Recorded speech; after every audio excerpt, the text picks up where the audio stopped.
Hello, everybody, and welcome back to another episode of Agree to Disagree. I'm your host this week, Aidan. Alongside me is Dean Gutic, Jack Casello, and Noah Schwartz. How is everybody doing on this Monday night? I'm all right. Noah's pretty cranky, but Pretty solid. Horrible. I'm a little cranky too. Pretty awful. I wore this shirt to remind you guys who the real GOAT is. As you can see from my picture, from Dean's picture, little game happened last night. The Super Bowl. It was disappointing, and we will all get into our opinions on it. But first, so me, Jack, and Noah all got to see it together. So Dean, I want you to start. What was your take on the game?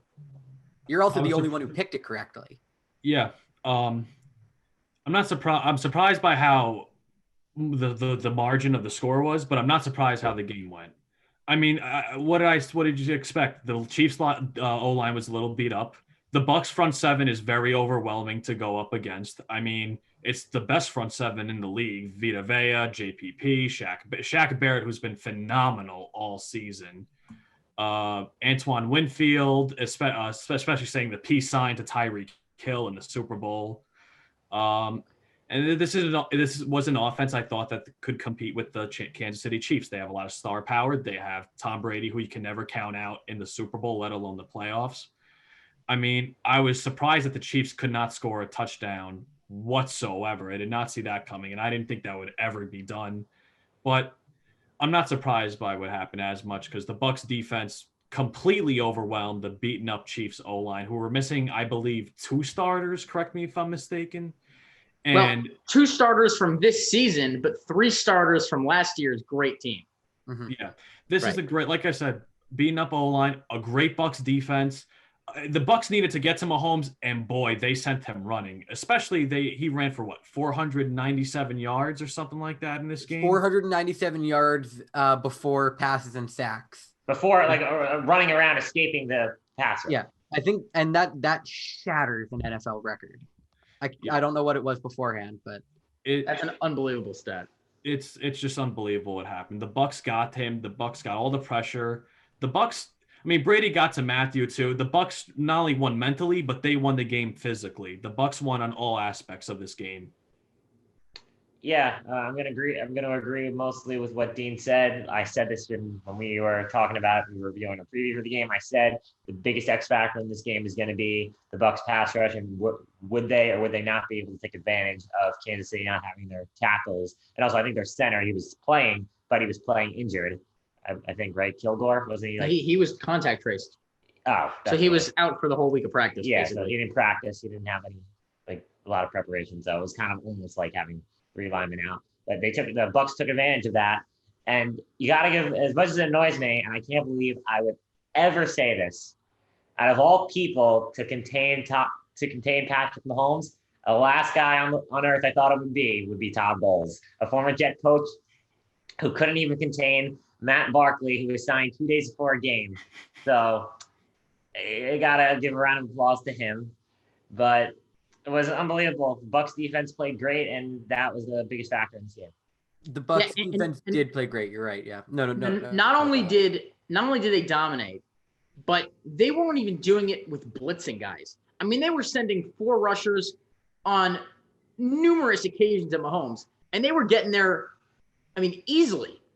Little resistance from the Kansas City offensive line. That was the really disappointing part of it. I think we all thought that the Bucs defense with that pass rush against a bunch of backup linemen, that might spell some trouble. But I don't think we expected it to be just as bad as it was. It was embarrassing how bad that offensive line was compared to what they were sending in terms of numbers. Pure numbers, they weren't blitzing on all that many of those plays. On sometimes they did, and they got there. But there were plenty of occasions where they sent 4 rushers or 5 rushers, and they were getting there with ease. It was really embarrassing. And obviously, you see the receivers can't catch. Obviously, we'll get to the flags more, but one team couldn't block the other, and that was really the game. Yeah, I agree. And I definitely think, I hate the people, including myself, making excuses for why teams lose. But I mean, if you replay this game with a healthy Chiefs O-line, it's an entirely different story. The reason the Bucs weren't blitzing is because they knew they could get to Mahomes with just 3 or 4 rushers because of how bad that O-line was going to be. And had they blitzed, it would have taken more people out of coverage. It would have opened up Kelsey. It could have opened up Hill. And neither of those guys had any separation almost the entire game. If you're getting pressure out of cover 2, I feel like you can't. You're never gonna lose in that situation if you're. Yeah. So I mean, I was saying this last night. I think Patrick Mahomes should have been the MVP of that game if you're gonna take it by most valuable player. The only reason that the Chiefs had even a chance of winning that game was because of plays like this. Patrick Mahomes was turning 20-yard sacks into near completions. Or first downs even on. I mean, that was a near completion, but there were some ways he hit on. Face masks. And his players weren't catching. That was the other big thing. Hill dropped an easy touchdown on the first drive. Kelsey dropped a couple first downs. Hardman, I think, dropped an easy first down. And these are guys that are usually so consistent. So that, at least especially in the second half, the biggest problem for the Chiefs was Patrick Mahomes was getting no help anywhere. But the other big problem, Noah, like you said, you have to fault the officiating in this game. Yep. There's no way this game is as much of a blowout as it is if this game is called fairly in the first half. 100 yards. 100 yards. They went the whole field. Or I think it was 95 in the first half alone. Yep. So, yeah. I mean, you look at the two big plays that we can point to are the there were more than two. The two big plays, though, I'm saying. The holding call that should have been an interception led to a touchdown for the Bucs. So that takes off a touchdown. And then the pass interference call where no contact was made with Mike Evans that also led to a touchdown. So theoretically, had neither of those plays been called, it would have been 7-6 or 10-6 at the half instead of 21-6. I'm going to partially disagree with you on one point. I agree with you the first one. That one on Mike Evans at the end of the first half. That is not a flag. Was it a bad call? Yes, but I understood that. And like in fast time, in the moment, it looked like it. You can't they're not allowed to look at the replay. I'm not going to blame that because I mean when I saw it instantly, I thought it was a flag. So I'm just saying that one wasn't like a blatantly obvious one when you see it in fast time. Yes, watching it. The one in the end zone, like 2 plays later, that one was also 30 yards. Not even catchable. That was also egregious. Yes, I agree. Watching that play live, I definitely did think it was a flag. Exactly, and that's how the ref looks at it. I'm just saying. That just goes to show why every penalty should be reviewable. Yeah, I agree. And there was the other one too. Remember where it was I believe it was third down. And there was the one where the ball was thrown away from, and I think Evans was the one that got held. Remember on that corner route there on the sideline? That was on the pick. That was on the pick. So that was the one on the pick. But there was, I'm trying to think. There was away from the play. It was right. There was another one away from the play that we all were pretty upset about too. Yeah. And not to mention the offsides. Right. I was going to say goal one. The offside was bad. And that was ticky tack. They let that stuff go, right? Like we've seen a million times before. A guy lines up with a finger in the neutral zone and they don't call anything. But on that play, you got to call it. And then also you got to remember there was the other play, because this is a big part of this. You remember when they punted and Tommy Townsend hit the really long punt and then they ended up calling a hold? Punt. Yeah, and then the second punt he shanked it. Yep. The second punt he shanked it. So and that was ended just up giving bad luck. Good field position. There was a lot of plays that you could point to where you were like, why are you calling that in that spot? And here's the other problem. You got to be consistent with it. We saw in the Green Bay game from 2 weeks ago. Weren't many flags called the whole game. And then the one on the end with Brady, of course, he gets the flag with Mike Evans in the middle of the field. They end up winning the game, and that's that. Here you see a bunch of plays that go Brady's way, and then you go in the second half, and even on the Byron Pringle near touchdown, the crazy one-handed play in the corner of the end zone, if you watch that in slow motion and you watch the certain angle, it was a hold. So there were numerous occasions you could point to where you're like, they let it go here, but they didn't let it go here. And that you have to be consistent. If you're going to call certain things, you've got to call it both ways, and it's got to be every time. You can't just pick and choose. That's my problem.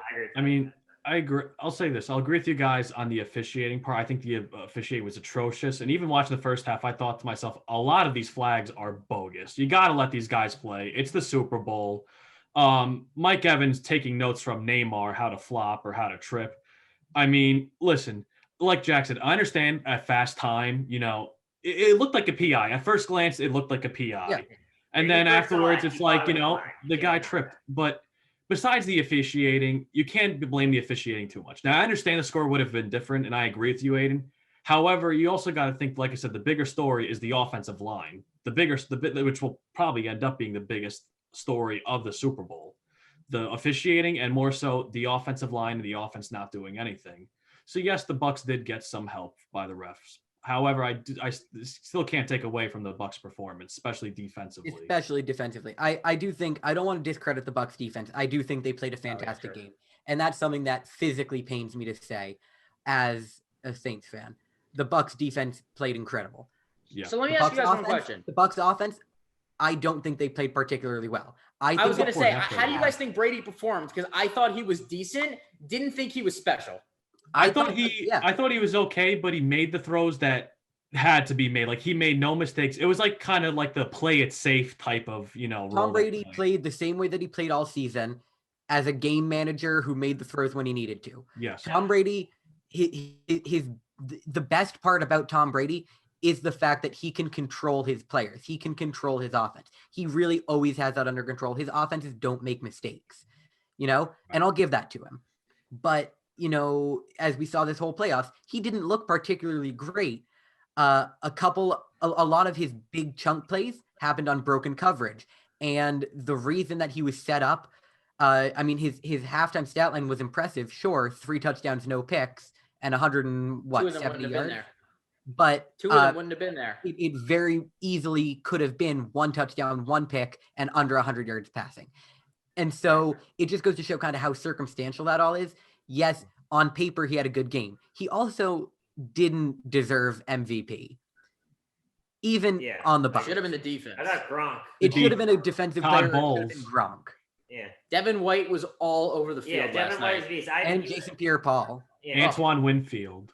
You guys know how I feel about Devin White. I thought he should have, in my opinion, he should have been Defensive Player of the Year. I know people say TJ Watt, but I'll say this about Brady. He went 21-29, 200 yards, 3 touchdowns. Like you guys said, he didn't put up any spectacular numbers. They played it safe, but they got a lot of extra opportunities. He took advantage of them. That's one thing you can say about Tom Brady. When Tom Brady gets another chance, he always makes it count. You can't. That's the one thing he does well. Well, that was one thing that hurt Mahomes last night, I feel, because they got within the 30-yard line. I think I saw the number was 6 different times they got within the 30. All they put up was 3 field goals. And the big chance that they had, and this was the one time early in the game where I was like, all right, they might turn this into a rout from the Chiefs side, is when they stopped Ronald Jones on 4th down at the goal line. And I thought, here we go. It's 7-3. Mahomes gets his break. He's going to get the ball at the 1. They might go down 99 yards in 5 minutes, and this thing might go 10-3 or 10-7, and they might just go ahead and score the next 30 points, because we've seen them go on these basketball-like runs before where it's 20 straight, 30 straight. They can do that in an instant. And I thought that was the one time they really had their shot at it, and it didn't happen. They got, I think, 1 first down to Kelsey, and that was it. That was their one real shot at it. And then the game kind of spiraled out of control, and that was that. But you're right. You're right, Jack. Brady did take advantage of those extra opportunities. Mahomes really didn't, and that was a big part of it. Not the only part of it, but you would like to see Kansas City capitalize on some of those extra shots they had. Yeah, for sure. I for sure agree. I think this once again goes to show you one player doesn't win games. One player doesn't win Super Bowls, right? I think a lot of people are going to say this cements Tom Brady as the greatest of all time, if he wasn't already. I think this Super Bowl, more than any other one, shows how he's not. And you guys are going to disagree with me on that, but look at how terribly the Chiefs as a team played, and look at how incredibly Mahomes played. Well, that's why I'll disagree with you on this point. I think the main reason why you saw that Tampa Bay team yesterday look so prepared, so mentally driven to win that title, was because he instilled that in them. If there's one thing I'll give Brady, it's that the winning travels with him. He was with him in New England. It traveled through 20 years, a lot of different teams, a lot of different players that were there. The consistency was always there with him and the team winning. And then obviously he took it to Tampa. I don't think if there was another quarterback there or a guy who was a different leader, I don't think they're as mentally prepared for yesterday. He instilled that in them with the confidence he gave them throughout the season, and it allowed them to, after the bye, go 8-0 and not lose one time. So they went all through the regular season and the playoffs, post-bye, no losses. I think that's what you have to give Brady a ton of credit for. Yeah. Go ahead, Jack. Sorry. I'll say this about the whole Bucs team. throughout most of the season, they were a very good team. Before November hit, and Brady even said this, they had a little rough stretch in November. They were 6-2. They were looking like they were probably going to be the best team. They could have been the best team in the NFC when all said and done. Then the New Orleans game happened. They had a couple bad stretches. But I agree with what Noah said. He definitely brings that winning culture with him. And also, I'm going to agree with what Aidan said. When you really look at this game, does it show that Tom Brady's super talented? No, but it does show. One thing it did show, it shows he gets the job done. But also, like you said, it definitely shows this was a full-on team win. The defense played phenomenal. The running game showed up when it needed to, when they were up big. It's always easy to come back if you can't run the football. If a team can't run the football, they move the ball on the ground, and Brady did what he had to do. It was the team win all around. And we saw it with Jameis last year, right? Like, this was a 7-9 team. They had most of the same players. I mean, you could say they added Fournette and Gronk, whatever, but for the most part, it was a lot of the same core players.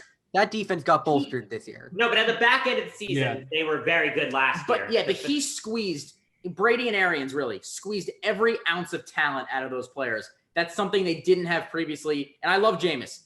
He didn't get the best out of those players. Brady was able to get the absolute best out of every single one of those guys, and that's why they won. That's fair, and I agree with you on that. But I also think, that mentality, sure, that's something that Tom Brady has, but it's something that a lot of other quarterbacks in the NFL have.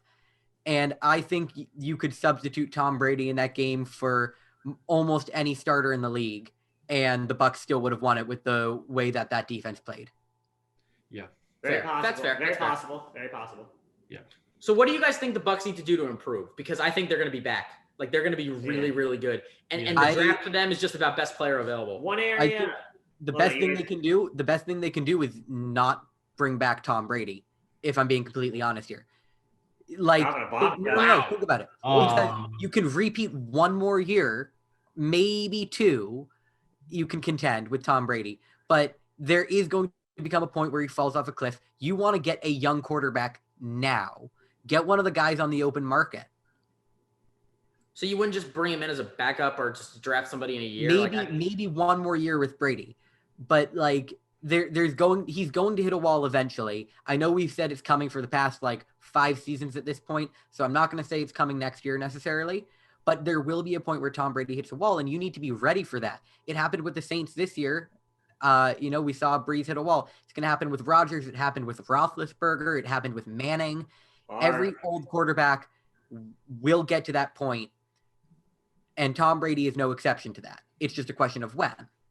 Yeah. If they want to contend, because they could, with how bad the Saints are going to be for the next couple seasons and how uncertain the Panthers and Falcons are, they really could be contending in that division every single season if they have a good young quarterback. Yeah, here's what I'll say about that. I partially agree with you. Obviously, nobody plays at an MVP level at this age forever. Do I think Brady will eventually fall? He does.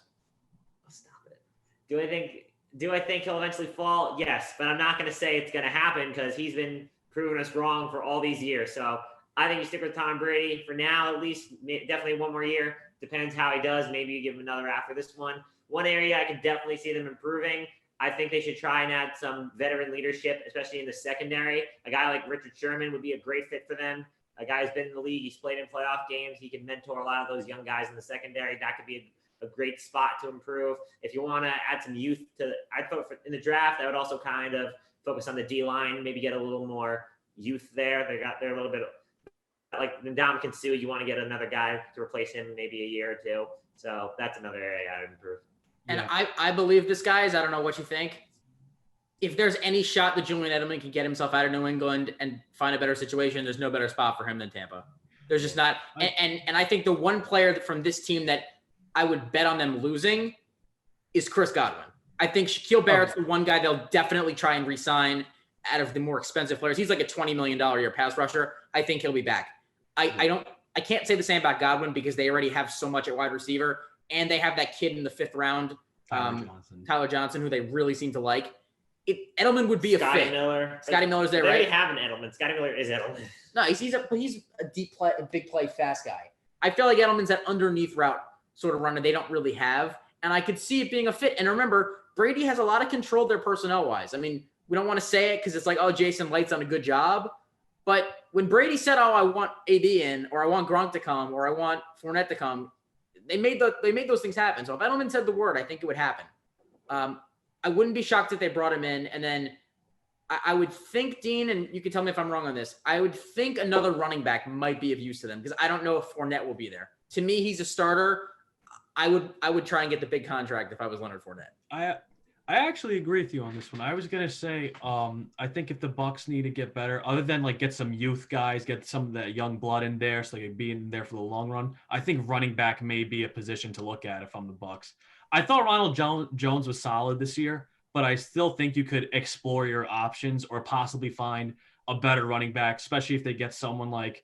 Even though he was a little overrated this year, I will say Kenyon Drake could possibly be a good fit for the Tampa Bay Bucs. Somebody who can catch the ball coming out of the backfield. His new James White, essentially. Yeah. Chamberlain, one of those. I think running back and either someone in the secondary or a defensive line. Some young blood and some depth pieces for Tampa Bay. Yeah. They're going to be really good, though, because, I look at the NFC, and with every other team outside of the Rams, there's uncertainty. I think with the Rams, you kind of know what you're going to get. It's going to be great quarterback play and an elite defense with some weapons. With the Packers, I feel like there's a lot of uncertainty there. Obviously, Dean, good and well about Jordan Love. And then the rest of the conference, every team's got holes. Like even Chicago, if they get Deshaun Watson, there's holes there. And obviously, the whole NFC East is abysmal. So we'll see exactly what there is a lot of uncertainty in the South. I mean, it's at this point, it's all but a given that the Bucs are NFC South champs for the next year. So I think they have an opportunity to win. I mean, maybe one or two more Super Bowls. I mean, I'm not going to go that far, but they should be right in the mix next year because they're going to be one of the top teams in the conference. They have all this continuity, guys coming back, and the conference is kind of a mess. The AFC is far better right now. So I think they're going to be fine. So I have a question for you guys. So Tom Brady's won his 7th. He now is more than any quarterback any team in NFL history. He did it without Bill Belichick. He did it off of the Patriots. He proved to everybody that he could do it somewhere else. Does Tom Brady retire? No, I think he's going to play. No, he said he's coming back. I think he should. I think he's going to go another year more. If I'm Tom Brady, I would think it is. I just won the Super Bowl. I just proved all my doubters wrong. They all said I couldn't do it without Belichick. I came here to a team that hasn't made the playoffs in close to 15 years. I elevated them to a Super Bowl level, and I won, and I got my 7th Super Bowl. I'm a 5-time Super Bowl MVP. I don't think there's any better way to go out. I agree. But, of course, I think he's going to play. He's like one of those guys, he's going to play till he sucks. Is there a better mic drop moment than this, though? Like, no. If you want to go out with a bang. This is it. This is it. You just beat the guy who everyone thinks is better than you. Twice. If Peyton Manning... exactly. That too. He just beat the guy that everyone's proclaiming that is going to be the GOAT and take his place. If beat Peyton him Manning in the championship and beat him in the Super Bowl. If Peyton Manning won the Super Bowl in 2015, his legacy would have been so tarnished. And I think Tom Brady, a lot like Brett Favre's was. And I think Tom Brady's risking a lot by coming back. He just won a Super Bowl, like you guys said, against the guy that everybody said is better than him. Against a team that everybody was picking to win the Super Bowl without the guy who everybody said was responsible for the other Super Bowls. This is the moment to go out. Yeah. Well, here's the one thing, though. Let me just go first, Jack. The one reason I think he's coming back, this is truly the only reason. Or let me say 2 reasons. One, he thinks he can do it again. Fine. Number 2, if he wasn't on a team that he thought was loaded like this one, he wouldn't do it. If he was in New England, right, I believe, and he looked at that roster and he said, I have no weapons. The defense is old. I don't like Belichick, blah, blah, blah. I think he would be like, I'm out. But he understands that this team, even if he takes a reduced role and he's not the franchise quarterback that he once was, if he's just a good enough game manager, he thinks this team has enough to win another Super Bowl or 2, and that's why he's coming back. If he didn't love the roster, he wouldn't do it, but he loves his situation. Tom Brady's in the perfect situation. I want to say this. The only quarterback who's smart and went out at the right time is John Elway. Every other one of these guys are so stupid. They all play until they suck. John Elway, he went out on top. He won a Super Bowl, and John Elway from day one was great, and to his last day he was great. He left the door open like, I was always great. You can never say I had a bad season. Like his legacy looks so good from that. But there's some guys that just have that itch to play. I know. I mean, if you just love it. Yeah. I mean, I think Brady's going to come back for another year or two, and you said it best, Noah. But other than the situation he's in, like we said, look at the NFC. The Rams are going to get better. The Bucks are going to damn well be back in it. You don't know what to expect from the Packers. I'm sorry, Aidan, but you don't know what to expect from the Saints. No, you're right. The NFC East is a mess. The Seahawks are – I feel like the Seahawks may be on a downfall, and this may be the start of things. The NFC may look like a 2 or maybe 3-team conference right now. As the NFC gets weaker, the AFC gets stronger. Now, if he was in the AFC, I think it'd be way harder for him. But I think now in the NFC, he's in a perfect position. Yeah, no, as of right now, I think the NFC is between 2 teams, depending on how the offseason goes. As of this moment, it's between the Rams and the Bucks. That's just my opinion as of this moment. I think Green Bay is a team that you could see as one that's lurking. But other than that, I think it's just those two. Now, I want to ask a question to you guys. This is more so like I know we talked about this on our first show, but now with the way I know we don't agree with how you're gonna do it. Do I think Mahomes could still be the GOAT? Yes, but the way the media is going to portray it, they're going to portray it as if he had a bad game in the Super Bowl. Like people that, especially Brady guys, you know what I mean? They're going to look at the numbers, 270, 2 interceptions. Do you think this is really, like this performance from Mahomes is going to hurt his chances of being the GOAT in terms of how people are going to portray it? Yes, because he lost to the guy that he has to beat. Yeah, I agree. But here's my thing. If Mahomes gets the 4 or 5, something like that, with 4-ish rings, and he has all the records and he has all the MVPs, and you look at his game and you say, could Tom Brady do the things physically that Patrick Mahomes can? And the answer to that question is an obvious no.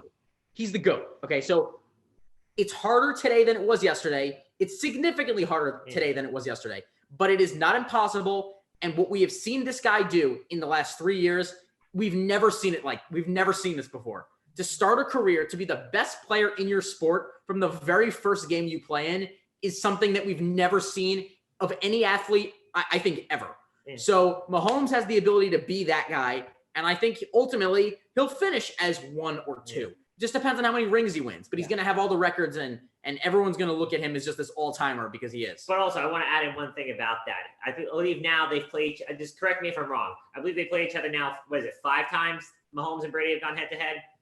Is it 5 or 4? Well, I think 5. Okay. I think Brady has the edge 3-2, and he's beat him twice in the playoffs. Does Mahomes need to beat him? Wait. You brought that up. I think while we were watching the game. You know who's 2-0 against Tom Brady in the playoffs? Eli Manning. Yeah, I'm just saying Eli is not going to have to further. I'm going back to also Noah's point. That Eli's not in the GOAT conversation. Eli's not going to have all the touchdown records and all the MVPs that Mahomes is going to have. No, because Eli was never better than Brady. Yeah, Mahomes has been better than Brady from this first game. That's a different situation. Different situation. In this like NFL world that we live in, where it's Super Bowls then wins as the most important things that a quarterback can do. Yes, this is going to hurt Patrick Mahomes. And I don't know. Here's the thing. I understand what you're saying, and I'm in agreement with you. I'm looking at it as how people are going to portray it. That's how I'm looking at it. I'm going to say like people are going to portray him. That you get what I'm saying. You get what I'm saying. I'm saying people are going to go like when they're doing the GOAT debate. Brady's 3-2 against him in the playoffs. 3-2 total. He's got 2 wins in the playoffs against him when the lights are brightest. That kind of aspect. I'm looking at it that way. Well, you know the next debate that we're going to start having, and this one just boggles my mind. I already saw it all over Twitter yesterday and all day today. That he's the greatest team sport athlete. I mean, really? I mean, come on. He is the most successful. He's the most accomplished. That's not the best. I mean, not most talented. I wouldn't even call him the most accomplished team sport athlete of all time. If we're going to take in some Lakers and Celtics players from like the 50s and 60s. Like Bill Russell? He's not ahead of Bill Russell. You know, if we're just talking about accomplishments, there are plenty of guys that beat out Brady on that. No, I don't think it's true. So that debate is going to start though, and it's going to be between him, LeBron, and Jordan probably. No, right now. And maybe Wayne Gretzky. Right. Yeah, he's the other one. Yes. And I wish that we get a baseball player in there, but it's just so hard to make an impact in that type of way as a baseball player. You could argue Jeter. No, it's not even Jeter. What? It's not. I don't even think it's Jeter. You could make the argument, or Bonds. It's hard though because we don't really. Maybe Mike Trout, but it's also we don't really debate baseball players as like just in terms of winning. You know, I mean, we're going to talk about Mike Trout as one of the greatest ever. The guy's never won a playoff game, so it's a different sport. But also the baseball is so different because baseball, it's impossible for one player to carry a team. Right. It's impossible in football too. We all know that. It's easier. It's possible in football. Easier. Like Aaron Rodgers carried plenty of teams to an NFC title game. That's true. Like, you could say that. All right. Speaking of baseball, though, let's move on to a little bit of baseball news. Jack, and I know this is very close. I'm not that upset. Yeah, no, I'm not upset. Trevor Bauer getting a lot of money, definitely more than he's worth to go to LA. So what do you, as the Mets fans, you guys really wanted him. How are you feeling on it? Here, I'll start with this. Do I think when it comes to Trevor Bauer, I think he's a very good player. If the Mets got him, he's definitely a plus. He's not a minus. Do I think, like I said, he's a very good pitcher. Do I think he's on the level of a DeGrom, a Garrett Cole, a Walker Buehler? No. Do I think he's worth the amount of money that they gave him? No. I don't realistically, I don't have a problem with him not coming here because personally, I think I think he's good. I don't think he's great. He got hot at the right time. He had a Cy Young caliber season. He won the Cy Young in a shortened season. He took advantage of only playing in 12 games. Do I think he's worth $45 million like he's going to make it over the next couple of years? No chance. Would he made us better? Yeah. But also the thing I have a problem with the most is kind of the way he did it. I mean, he came out on Twitter and he apologized personally. I don't buy that he didn't do it on purpose. There was his whole thing, like his Linktree account. It showed Mets, like him and Mets merchandise and like signed autographed Mets stuff that got leaked before he made his announcement. So I thought that was like messing with Mets fans. And that's the biggest thing I didn't like about it. Yeah, but he also did do that to, basically every team. I remember like right at the beginning, I think right at like, even while the postseason was going on, he was like tweeting at the Red Sox being like, hey, where are good places to live in Massachusetts or things like that. And he was doing that to other teams too, I know. But this was a different extent. Yeah. Yeah, this was to a greater extent. He's a troll. He's doing it for his brand. He wants to make money. If you're going to be a troll, he's pulling strings. Be a troll. Don't come out and say sorry. Yeah, right, exactly. Especially when you're not. Now, here's the thing for me. Like Jack said, I would have loved him to be on the team. He's a great pitcher, yada, yada, yada. I look at it now, and I'm like, okay, what can the Mets do that isn't Bauer, but when you spend that money with 3 or 4 players, actually makes it better than what you would have had with Bauer? And I think that's what they're in the process of doing now. And so we'll see exactly where they end up and what guys come to this roster. But they already made a move for Albert Almora from the Cubs, who is a pretty decent center fielder. Didn't hit last year, but it's a shortened season, whatever. He'll be fine. If the universal DH gets added, they could still go after Jackie. Right. Actually, the union just agreed to a rule, to a deal. No universal DH. No DH. But they are doing 7-inning doubleheaders and the extra runner on second again. This is it's so baseball. It's so baseball to use the only rule that was smart as a negotiating tool, and everything else is thrown out. It's so dumb. It's so baseball. They are also attempting to do 162 games. That's the plan. Yeah, What's the playoffs? Did they say? I'm looking through right now. Didn't they at one point plan an expanded playoff? Expanded playoffs are not currently included. Also, the CBA is up in like a year, right? Yep. So I think they'll add the universal DH then. The universal DH and expanded playoff field could still happen. But as of now, neither of them are happening. Yeah. I doubt it. The CBA is up, I think, in a year. I could see them adding it then. Dean, so anyway, I want to get your perspective on something. He's oh my God, Bauer is a good player, but he's going to the Dodgers. Like, where do you think he fits in there, Dean? Now, I wanted to say this, and this was my reaction to signing. At one point, I talked to Jack once it happened, and I know, Jack, you couldn't believe it. I couldn't believe it either. I thought to myself, the Dodgers rotation just got stronger, and the gap just got bigger. The Dodgers are, knowing my luck with takes, I can't really jinx too much. So I'm going to say that don't be shocked the Dodgers repeat, obviously. I mean, the Dodgers just got stronger. But at the same time, I thought to myself, 40 mil in this year, and next year is 45 mil. I don't think I think the Mets were right to not give him that type of money. If you're the Mets, don't give a guy like that 45 million, especially making him the highest paid player or something. Yeah, like the that. highest annual average salary in history next year. Yeah, and that's exactly my point. So if you can use that 40 or 45 million to acquire Albert Almora, possibly, but not likely, Jackie Bradley, possibly in a trade for Chris Bryant, I do think that's still something the Mets are considering. Yeah. The ability to get another starter, maybe like a Jake Odorizzi or didn't Paxton Chris Bryant just get traded? Or was that Chris Davis? No, Chris Davis. Chris Davis. Okay. Now you're Chris Davis. And now you're Chris Davis. Oh, come on.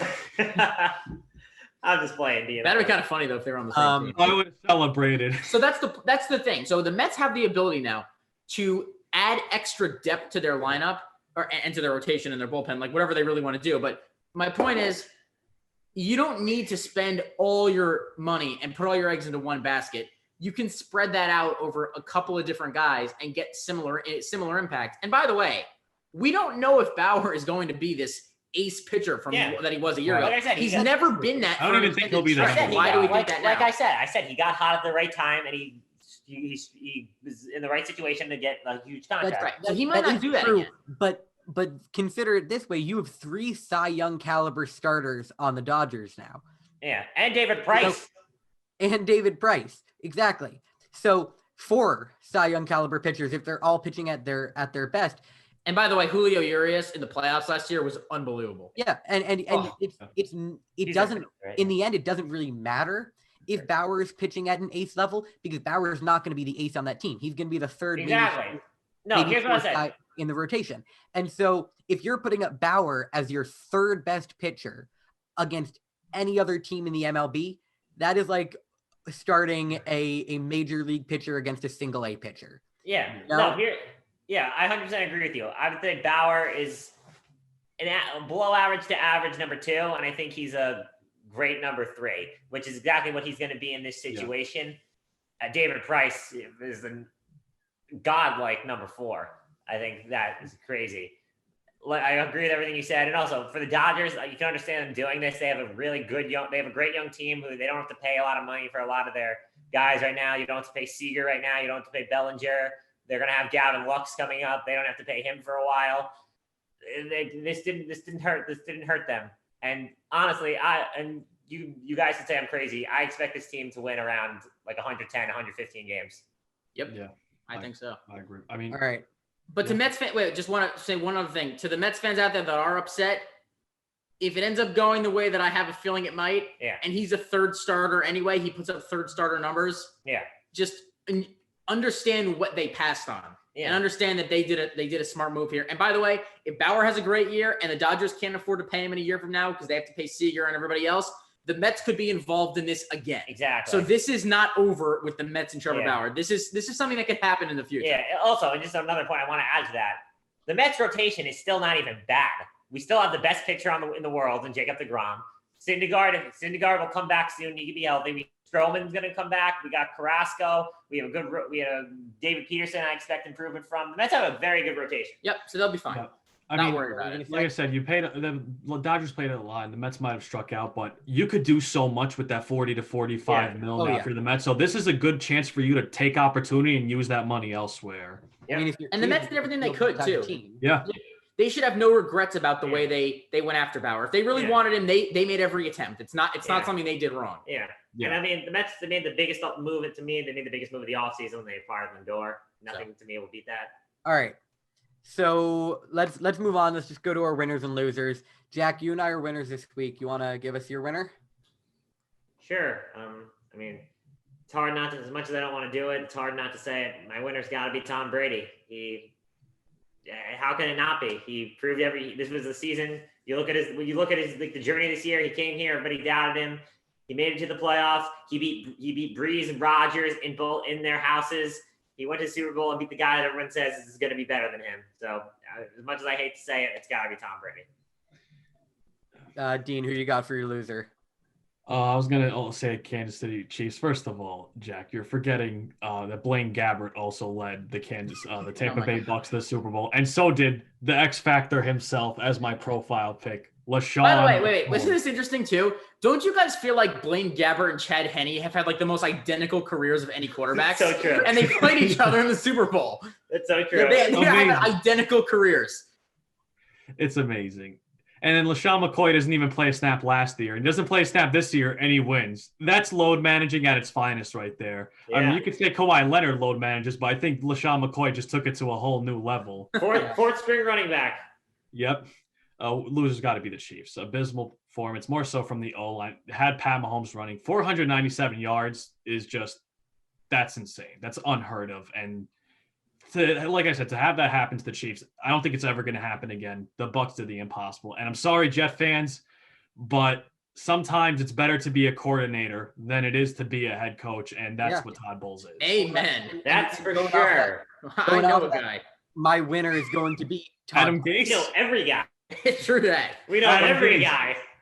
My winner is actually going to be Todd Bowles. I think this game especially showed, I think he's going to get a chance at a head coach again. Yeah. Buyer beware. I wouldn't blame anybody for hiring him. The guy just the first guy to figure out that, well, sort of, he's going to get credit for it. He stopped Pat Mahomes. Just remember, when he was the Jets head coach, you know, the Jets were somewhat staying in it, at least against the Patriots, because he knew how to at least make Tom Brady make some mistakes. Yeah. He had a good first year with the Jets. He had a 10-6 season. Yeah, that was the Fitz year. And all the team has to do that hires him is get a really good offensive coordinator. Yeah. It's funny. I remember back when he was still the Jet coach. After he got fired, he said in an interview he wanted his first coordinator to be Matt Nagy, but Andy Reid blocked it. Speaking of Andy, we didn't talk about this before. Andy Reid had an awful performance yesterday. Oh yeah, he was awful. So uncreative. So unlike him. Yeah, I was shocked with the lack of creativity. I really was. Noah, who's your loser? My loser has to be just the members of the media and people who are fans of this guy for so many years. Pedro Gomez, horrible news yesterday. Found out he passed away. He's been with ESPN for, I think, 17 years or so. And one of the great baseball reporters out there. I was shocked to hear about his passing last night when I found out. Horrible. He's one of the great guys on ESPN, and someone that I always look forward to seeing on SportsCenter doing a package or Baseball Tonight or wherever he was. Always was somebody I really enjoyed listening to. And just sad because we've heard a lot of media members recently who have moved on, who have passed on. Siku Smith covering the NBA, Pedro Gomez. Now that was only a couple weeks ago with Siku. So just a rough time. I mean, obviously 2020, 2021 has been easy, and for sports media, definitely been rough. I saw something that Rachel Nichols did on The Jump today on ESPN, where she 3 or 4 minute tribute for him.